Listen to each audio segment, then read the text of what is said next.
Hello, welcome to another new video. Target SSC GD 2025 examination. আজকের এই ভিডিওতে আমরা আলোচনা করব মোস্ট ইম্পর্ট্যান্ট জিকে টপিকস নিয়ে। পরীক্ষায় এখান থেকে প্রশ্ন আসবেই আসবে 100%।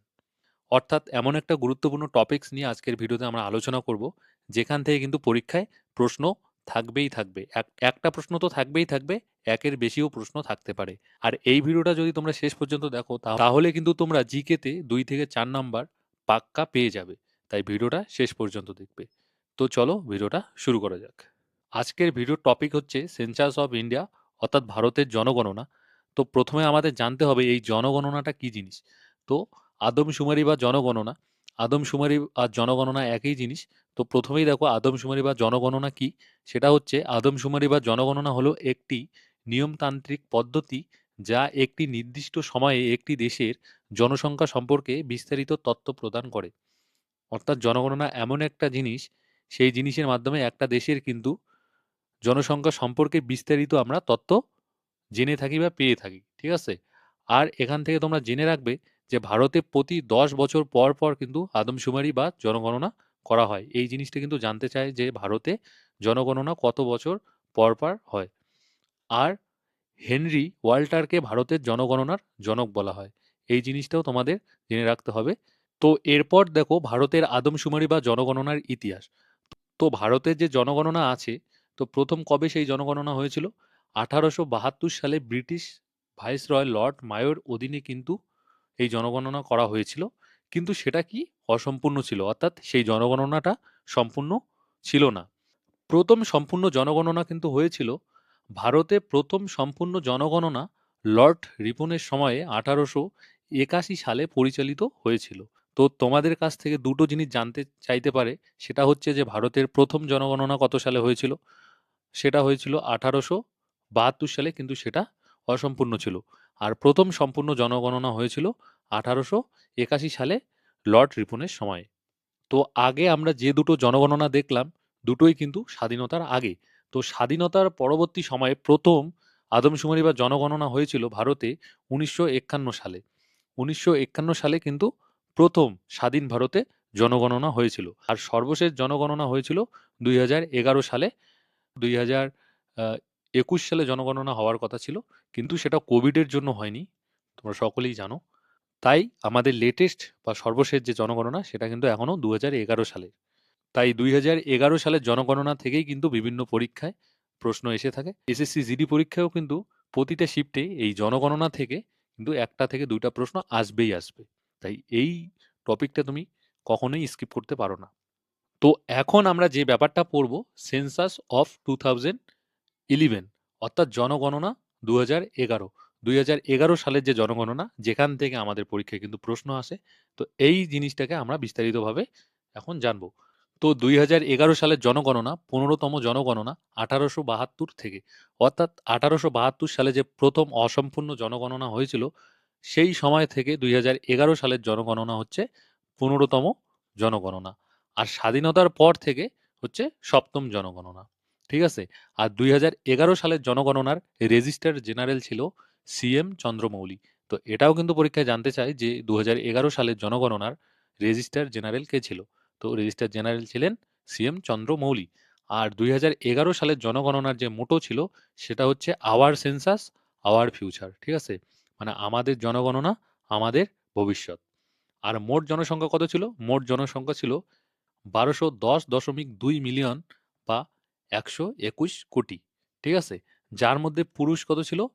623.7 মিলিয়ন, যেটা কিন্তু আমরা টোটাল জনসংখ্যার নিরিখে যদি দেখি 51.54%। আর মহিলা জনসংখ্যা ছিল 585.5 মিলিয়ন, যেটা হচ্ছে আমরা টোটাল জনসংখ্যার নিরিখে হচ্ছে 48.46%। আর একটা জিনিস তোমরা জেনে রাখবে যে বিশ্বের মোট যা জনসংখ্যা আছে, তার মধ্যে 17.5% কিন্তু ভারতে বাস করে, ঠিক আছে। এইবার আমাদের এখান থেকে যে সকল জিনিসগুলো জানতে হবে, যে জনসংখ্যা, জনসংখ্যা কোন রাজ্যে সব থেকে বেশি ছিল, সব থেকে কম ছিল, কোন ইউটি বা কেন্দ্রশাসিত অঞ্চলে সব থেকে বেশি ছিল, কম ছিল, এই জিনিসগুলো জানতে হবে। কারণ এই জায়গাগুলো থেকেই কিন্তু পরীক্ষায় তোমার প্রশ্ন আসবে। তো জনসংখ্যা সব থেকে বেশি যে রাজ্যে ছিল সেটা হচ্ছে উত্তরপ্রদেশ। উত্তরপ্রদেশ রাজ্যে কিন্তু 2011 সালের জনগণনা অনুসারে সবথেকে বেশি জনসংখ্যা ছিল। আর সবথেকে কম কোন রাজ্যে ছিল? সবথেকে কম ছিল সিকিম রাজ্যে। আর সবথেকে বেশি কোন কেন্দ্রশাসিত অঞ্চলে বা ইউটিতে? সেটা হচ্ছে দিল্লিতে।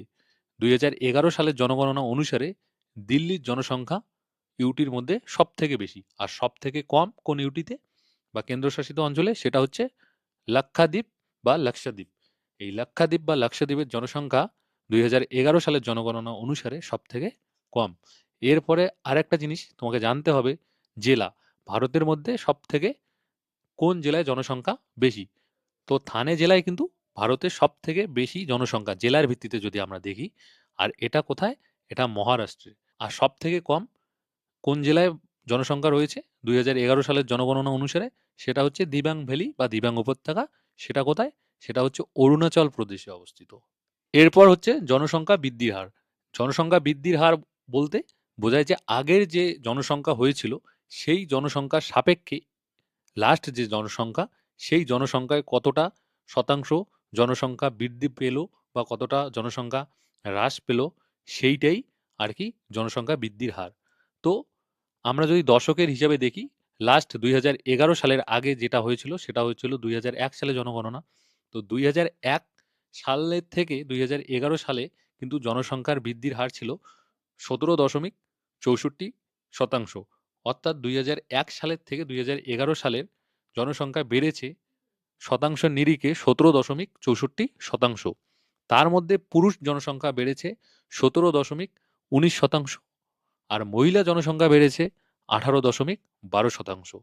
আর এই বৃদ্ধির হারটাকে যদি আমরা বার্ষিক একটা গড় বৃদ্ধির হার হিসেবে হিসাব করি, তাহলে হচ্ছে 2001 থেকে 2011 সাল পর্যন্ত যে বছরে বার্ষিক যে গড় জনসংখ্যার বৃদ্ধির হার ছিল সেটা হচ্ছে 1.64%। ঠিক আছে? আর সবচেয়ে বেশি জনসংখ্যার বৃদ্ধির হার হয়েছিল, তোমরা এটা জেনে রাখবে, সেটা হয়েছিল 1961 থেকে 1971-এর দশকে। অর্থাৎ 1971 সালের যে জনগণনা হয়েছিল সেই জনগণনায় সবথেকে বেশি জনসংখ্যার বৃদ্ধির হার ছিল। কত বৃদ্ধি হয়েছিল? 24.8% বৃদ্ধি পেয়েছিল। আর সবচেয়ে কম জনসংখ্যা বৃদ্ধির হার হয়েছিল 1911 থেকে 1921-এর যে 10 বছরের যে সময়টা ছিল, অর্থাৎ দশক, সেই দশকে কিন্তু জনসংখ্যার যে বৃদ্ধির হার সেটা কিন্তু সবথেকে কম ছিল। কত ছিল? -0.31%। 1911 সালের জনগণনার থেকে 1921 সালের জনগণনায় জনসংখ্যা -0.31% কিন্তু কমে গিয়েছিল, যাকে কি ইয়ার অফ গ্রেট ডিভাইড বলা হয়। এই জিনিসটা কিন্তু ভেরি ভেরি ইম্পর্টেন্ট। এই জিনিসটা কিন্তু জানতে চাই যে ইয়ার অফ গ্রেট ডিভাইড কাকে বলা হয় বা কোন সময় কোন জনগণনাকে বলা হয়, মানে টাইম পিরিয়ডটা তোমার কাছে জানতে চাবে। ঠিক আছে? তো 1911 থেকে কিন্তু 1921-এর যে দশক, সেই দশককে কিন্তু ইয়ার অফ গ্রেট ডিভাইড বলা হয়। আর এই জনসংখ্যাটা কেন কমে গিয়েছিল? এই জনসংখ্যাটা কমার কারণ হয়েছিল দুর্ভিক্ষ হয়েছিল দেশে। দুর্ভিক্ষের কারণে কিন্তু মানুষ অনেক মারা গিয়েছিল খেতে না পেয়ে, যার কারণে কিন্তু জনসংখ্যার উপর কিন্তু বিশাল প্রভাব পড়েছিল এবং জনসংখ্যা কিন্তু কমে গিয়েছিল। এইখান থেকে তোমাকে জানতে হবে জনসংখ্যা বৃদ্ধির হার সর্বোচ্চ কোন রাজ্যে আর সর্বনিম্ন কোন রাজ্যে। তো জনসংখ্যা বৃদ্ধির হার এটা কিন্তু 2011 সালের জনগণনা অনুসারে। তো 2011 সালের জনগণনা অনুসারে সব থেকে যে রাজ্যের জনসংখ্যা বৃদ্ধির হার বেশি সেটা হচ্ছে মেঘালয়। মেঘালয় রাজ্যের কিন্তু জনসংখ্যা বৃদ্ধির হার সব থেকে বেশি ছিল। আর সব থেকে কম হচ্ছে নাগাল্যান্ড। এই নাগাল্যান্ডের কিন্তু জনসংখ্যা বৃদ্ধির হার 2011 সালের জনগণনা অনুসারে সব থেকে কম। এরপর তোমাকে এখান থেকে জানতে হবে জনসংখ্যার ঘনত্ব বা জনঘনত্ব। এই জনসংখ্যার ঘনত্ব বা জনঘনত্ব কি জিনিস? প্রতি বর্গ কিলোমিটারে মানুষের সংখ্যা, অর্থাৎ মানুষের সংখ্যা পার স্কোয়ার কিলোমিটার, মানে প্রতি এক বর্গ কিলোমিটারে কতজন মানুষ। যদি আমরা টোটাল যে আমাদের যে জনসংখ্যা আছে সেই জনসংখ্যাটাকে যদি আমরা ভারতের যে ভূখণ্ড আছে সেই ভূখণ্ডের প্রতি এক বর্গ কিলোমিটারে যদি আমরা ভাগ করি বা হিসাব করি, যা হবে সেটাই হচ্ছে জনঘনত্ব বা জনসংখ্যা। তো 2001 সালে জনঘনত্ব বা জনসংখ্যার ঘনত্ব ছিল 325 জন পার স্কোয়ার কিলোমিটার। ঠিক আছে? বা প্রতি বর্গ কিলোমিটারে 325 জন ছিল। আর সেটা 2011 সালে কত হয়েছিল? প্রতি বর্গ কিলোমিটারে 382 জন। তো তোমাকে জানতে হবে যে 2011 সালের জনগণনা অনুসারে ভারতের জনঘনত্ব কত। তো 2011 সালের জনগণনা অনুসারে ভারতের জনঘনত্ব হচ্ছে 382 জন প্রতি বর্গ কিলোমিটারে। এরপর এখান থেকে তোমাকে জানতে হবে যে জনসংখ্যার ঘনত্ব বা জনঘনত্ব সব থেকে বেশি কোন রাজ্যে। তো সব থেকে বেশি জনঘনত্ব হচ্ছে 2011 সালের জনগণনা অনুসারে যে রাজ্যে, সেটা হচ্ছে বিহার। বিহারের জনঘনত্ব কিন্তু সব থেকে বেশি, 1106, অর্থাৎ প্রতি বর্গ কিলোমিটারে 1106 জন মানুষ বসবাস করে। আর সব থেকে কম যে রাজ্যের জনঘনত্ব 2011 সালের জনগণনা অনুসারে, সেটা হচ্ছে অরুণাচল প্রদেশ। জনঘনত্ব মাত্র 17, অর্থাৎ প্রতি বর্গ কিলোমিটারে মাত্র 17 জন বসবাস করে। এরপরে হচ্ছে কেন্দ্রশাসিত অঞ্চল। তো কেন্দ্রশাসিত অঞ্চলের মধ্যে সব থেকে বেশি জনঘনত্ব হচ্ছে 2011 সালের জনগণনা অনুসারে, সেটা হচ্ছে দিল্লি। দিল্লির জনঘনত্ব কিন্তু সব থেকে বেশি ইউটির মধ্যে। আর সব থেকে কম হচ্ছে আন্দামান অ্যান্ড নিকোবর। আন্দামান এবং নিকোবর যে দ্বীপপুঞ্জ আছে, জনঘনত্ব ইউটির মধ্যে সব থেকে কম 2011 সালের জনগণনা অনুসারে। আর এরপর যদি আমরা জেলা দেখি যে 2011 সালের জনগণনা অনুসারে ভারতের মধ্যে কোন জেলার জনঘনত্ব সব থেকে বেশি ছিল, সেটা হচ্ছে নর্থ ইস্ট দিল্লি। সব থেকে কম যে জেলার জনঘনত্ব ছিল, সেটা হচ্ছে দিবাং ভ্যালি। এই দিবাং ভ্যালির কিন্তু জনঘনত্ব ভারতের মধ্যে সব থেকে কম, আমরা যদি জেলার হিসাবে দেখি 2011 সালের জনগণনা অনুসারে। এরপরে এখান থেকে যেটা জানতে হবে সেটা হচ্ছে লিঙ্গ অনুপাত বা সেক্স রেশিও। তো লিঙ্গ অনুপাত বা সেক্স রেশিও জিনিসটা কি? একটি প্রদত্ত জনসংখ্যায় প্রতি 1000 পুরুষের মধ্যে মহিলার সংখ্যা, মানে কোনো একটা দেশের বা কোনো একটা রাজ্যের একটা টোটাল নাম্বার অফ জনসংখ্যা থাকবে, ঠিক আছে? সেই জনসংখ্যার মধ্যে প্রতি 1000 পুরুষে কতজন মহিলা আছে, ঠিক আছে? সেটাই হচ্ছে লিঙ্গ অনুপাত বা সেক্স রেশিও। তো 2011 সালের জনগণনা অনুসারে ভারতের যে লিঙ্গ অনুপাত বা সেক্স রেশিও, সেটা হচ্ছে 943 জন, অর্থাৎ প্রতি 1000 পুরুষে 943 জন মহিলা আছে, ঠিক আছে? এরপর 2011 সালের জনগণনা অনুসারে লিঙ্গ অনুপাত সব থেকে বেশি যে রাজ্যে ছিল, সেটা হচ্ছে কেরালা। এই কেরালার কিন্তু 1084 জন ছিল, ঠিক আছে? মানে প্রতি 1000 পুরুষে মহিলার সংখ্যা ছিল 1084 জন। আর সব থেকে কম যে রাজ্যের লিঙ্গ অনুপাত ছিল বা সেক্স রেশিও ছিল, সেটা হচ্ছে হরিয়ানা। হরিয়ানাতে কত? 879 জন। আর কেন্দ্রশাসিত অঞ্চলের মধ্যে যদি দেখি কোন কেন্দ্রশাসিত অঞ্চলের সেক্স রেশিও বেশি ছিল, সেটা হচ্ছে পুদুচেরি। পুদুচেরির সেক্স রেশিও হচ্ছে 1037। আর সব থেকে কম হচ্ছে দমন অ্যান্ড দিউ। এই দমন অ্যান্ড দিউয়ের হচ্ছে সেক্স রেশিও হচ্ছে 618। আর জেলার মধ্যে যদি আমরা দেখি, জেলার মধ্যে সব থেকে বেশি সেক্স রেশিও হচ্ছে মাহের। এই মাহে জেলা, যেটা হচ্ছে পুদুচেরির অন্তর্গত, এই মাহে জেলার সেক্স রেশিও সব থেকে বেশি। আর সব থেকে কম সেটা হচ্ছে দামান। এই দামানের সব থেকে কম। এরপর এখান থেকে তোমাকে জানতে হবে শিশু লিঙ্গ অনুপাত, অর্থাৎ 6 বছরের শিশুদের মধ্যে প্রতি 1000 ছেলে শিশুর অনুপাতে মেয়ে শিশুর সংখ্যা।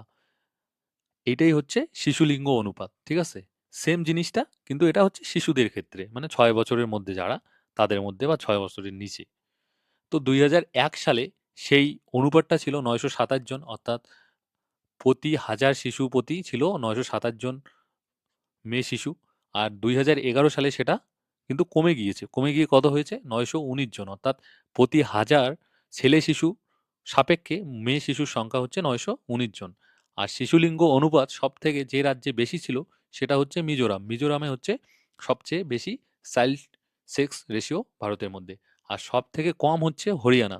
হরিয়ানাতে কিন্তু, হরিয়ানাতে কি, ভারতের মধ্যে যদি আমরা নর্মাল যেটা সেক্স রেশিও বা লিঙ্গ অনুপাত, সেটা কিন্তু হরিয়ানার মধ্যে কম। আবার শিশুদের ক্ষেত্রেও কিন্তু হরিয়ানাতেই সব থেকে কম। এরপর এখান থেকে তোমাদের যেটা জানতে হবে, বিশাল গুরুত্বপূর্ণ জিনিস, সেটা হচ্ছে সাক্ষরতার হার। এই সাক্ষরতার হার থেকে কিন্তু প্রশ্ন আসবেই আসবে। সেই সাক্ষরতার হার 2011 সালের জনগণনা অনুসারে ভারতের সাক্ষরতার হার ছিল 74.04%। 2001 সালে ছিল সাক্ষরতার হার 64.83%। আমরা যদি ব্যবধান দেখি, মানে 2001 থেকে 2011 সালে, সেটা প্রায় 9.2%।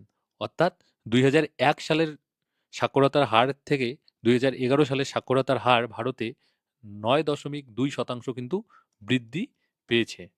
আর 2011 সালের যে ভারতের সাক্ষরতার হার ৭৪.০৪%, তার মধ্যে পুরুষের কিন্তু সাক্ষরতার হার হচ্ছে ৮২.১৪%, আর মহিলাদের হচ্ছে 65.46%। আর এই যে গ্যাপ আমরা দেখতে পাচ্ছি, পুরুষ এবং মহিলার সাক্ষরতার হারের মধ্যে কিন্তু আমরা একটা গ্যাপ দেখতে পাচ্ছি, যে বিশাল একটা গ্যাপ আমরা ব্যবধান দেখতে পাচ্ছি। আর এই গ্যাপটা সব থেকে বেশি যে রাজ্যে ছিল সেটা হচ্ছে রাজস্থান। তো পুরুষ ও মহিলা সাক্ষরতার হারের সর্বোচ্চ পার্থক্য সহ রাজ্য হচ্ছে রাজস্থান। তা রাজস্থানের যে পুরুষ আর মহিলাদের যে সাক্ষরতার হারের যে ব্যবধান, সেটা হচ্ছে 16.68%। ঠিক আছে, মানে পুরুষের সাক্ষরতার হারের থেকে মহিলাদের সাক্ষরতার হার 16.68% কম। তো আমি ক্লাসটা এগিয়ে নিয়ে যাওয়ার আগে তোমাদের একটা কথাই বলবো, যে এই জিনিসগুলো কিন্তু অনেক কষ্ট করে বানিয়েছি, এই পিপিটিগুলো তোমাদের জন্য। এইখান থেকে পরীক্ষায় কিন্তু তোমরা প্রশ্ন পেয়ে যাবে। ক্লাসটা ভালো করে দেখো।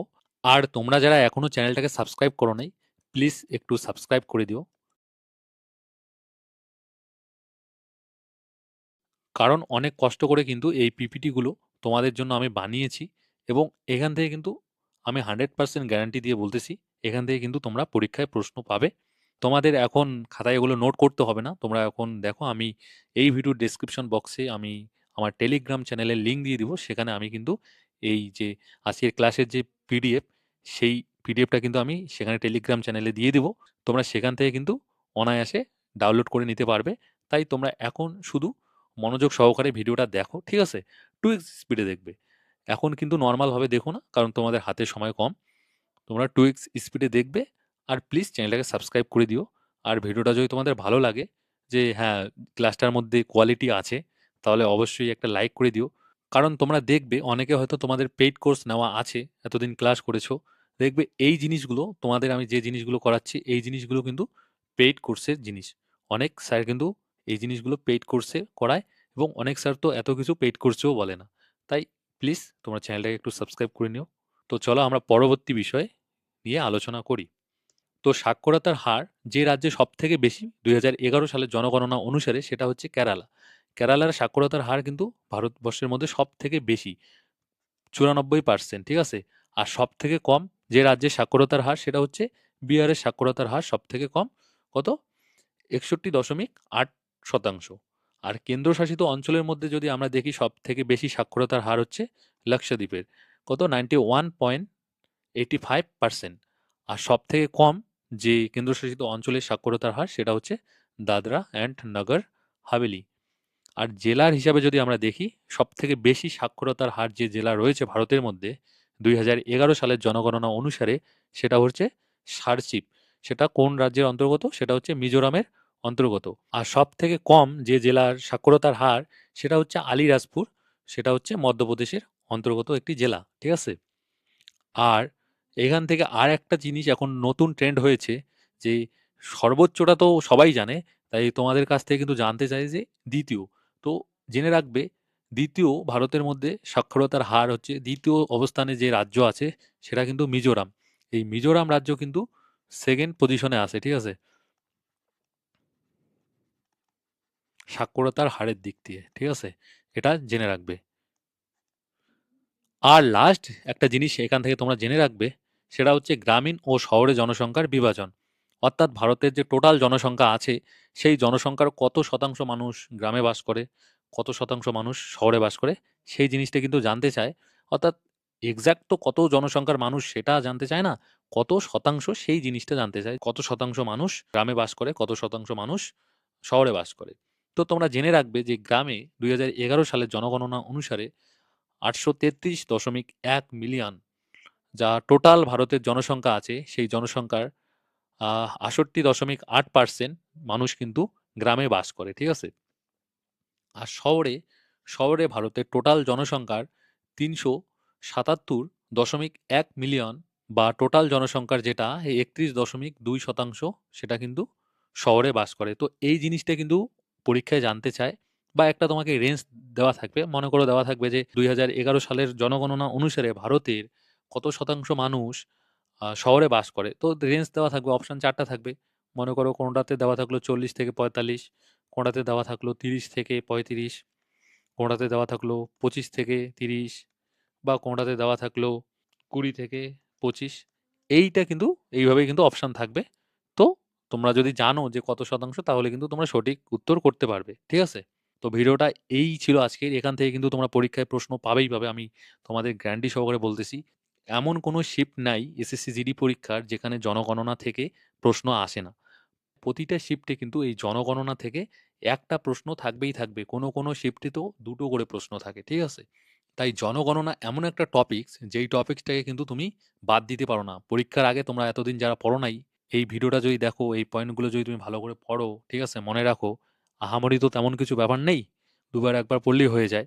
ঠিক আছে? তোমরা কিন্তু এখান থেকে ১ থেকে ২ টো প্রশ্ন কিন্তু পেয়ে যাবে। ঠিক আছে? আর ১ থেকে ২ টা প্রশ্ন যে পরীক্ষায় কতটা গুরুত্বপূর্ণ পাওয়া, সেটা যারা পয়েন্ট নাম্বারের জন্য বাদ পড়েছে তারাই জানে। ঠিক আছে? তো ভিডিওটা ভালো লাগলে একটা লাইক করবে। ঠিক আছে? আমি এতদিন একটা অসুবিধার জন্য তোমাদের ভিডিও দিতে পারি নাই। এখন থেকে আমি চেষ্টা করব এই শেষ মুহূর্তে খুব ছোট, ছোট ভিডিও দিয়ে আমি চেষ্টা করব যাতে তোমরা এই অল্প সময়ে যারা পারো না, সেই জায়গাগুলো পড়ে ভিডিও দেখে তোমরা যাতে নাম্বার তুলতে পারো। ঠিক আছে? তো আমি দিয়ে দেবো, তোমরা চ্যানেলটাকে সাবস্ক্রাইব করে রাখো প্লিজ। আর তোমাদের যদি কোনো কিছু জানার থাকে বা বলার থাকে, সেটা অবশ্যই তোমরা কমেন্ট করে জানাবে। ঠিক আছে? আর এই ভিডিওটাকে ভালো লাগলে অবশ্যই লাইক করবে। আমি আবারও বলতেছি, এই তোমাদের জন্য অনেক কষ্ট করে, ঠিক আছে, এই পিপিটি বানিয়ে কিন্তু ক্লাস করাচ্ছি। ঠিক আছে? তোমরা চ্যানেলটাকে প্লিজ সাবস্ক্রাইব করে রেখো। একটু সাপোর্ট করো। আর সাবস্ক্রাইব করলে পরবর্তী ভিডিওরও নোটিফিকেশন তোমরা পেয়ে যাবে। ঠিক আছে? আর টেলিগ্রাম থেকে পিডিএফটা ডাউনলোড করো। আর শেষ পর্যন্ত ভিডিওটা দেখার জন্য তোমাদের সকলকে থ্যাংক ইউ। ঠিক আছে?